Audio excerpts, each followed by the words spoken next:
Morning. সর্বনাশ, আজও 10 minute late. ছি ছি ছি। স্যার, ম্যাডাম দুবার আপনাকে খুঁজতে পাঠিয়েছেন, আসলেই দেখা করতে বলেছেন।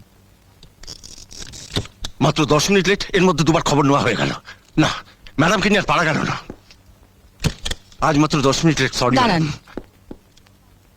কারো চেম্বারে ঢুকতে গেলে অনুমতি নিতে হয়, সে জ্ঞানটুকু দেখছি আপনার নেই। Sorry madam, extremely sorry. তাহলে ওর প্রথম থেকে শুরু করি।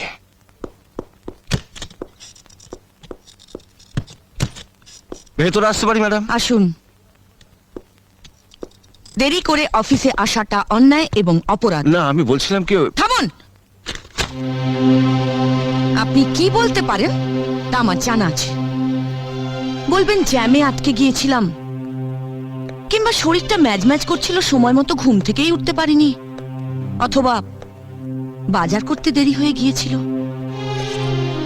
কিন্তু অফিস কারো ব্যক্তিগত অজুহাত শুনতে রাজি নয়। আজ শেষবারের মতো সাবধান করে দিচ্ছি, ভবিষ্যতে অফিসে লেট করে এলে হায়ার অথরিটিকে জানাতে বাধ্য হব।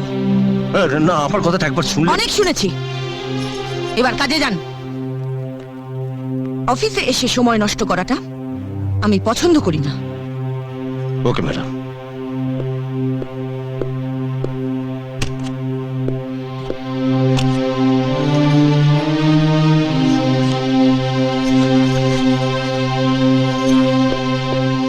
আরে আমার থেকে তো একটু ওপরের পোস্টে কাজ করে, তাতেই এত দিমাগ। আসলে মেয়েটা হলো একটা আস্ত ফাজিল। বললাম তো চা আমি খাবো না। দেখো, সব জিনিসের জেদ ভালো নয়। এটা তোমার অফিস না, এটা আমার বাড়ি। বুঝেছি, স্যারের রাগ হয়েছে। রাগ হবে না?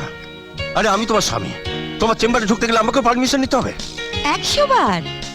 আরে অফিসে আমি হলাম তোমার বস, তাই সেখানে আমার আদেশ পালন করাটা তোমার কর্তব্য। কিন্তু বাড়িতে তুমি আমার স্বামী, তাই স্ত্রী হিসেবে এখানে তোমার আদেশ পালন করাটা আমার কর্তব্য। শুধু আদেশ পালন নয়, অন্যায় করলে শাস্তি দেওয়া আমার কর্তব্য। এই, ভালো হবে না বলে দিচ্ছি। মাকে ডাকবো কিন্তু, ভালো হবে না। দাদা ভাই, এসব কি হচ্ছে? বৌদিমণির কাজ ছেড়ে দে বলছি। চুপ! বৌদি চামচাগিরি করা হচ্ছে। হ্যাঁ, কি? এই মাকে ডাকতো। মা, ও মা। কেন রে, কি হয়েছে? Chocolate chocolate chocolate. কি রে, চিৎকার করছিলি কেন? কি হয়েছে? না মা, কিছু হয়নি তো। কি রে, তাই না? আগে বলো, বৌদিমণির কান আর ধরবে না? ওকে মাকে বল কিছু হয়নি।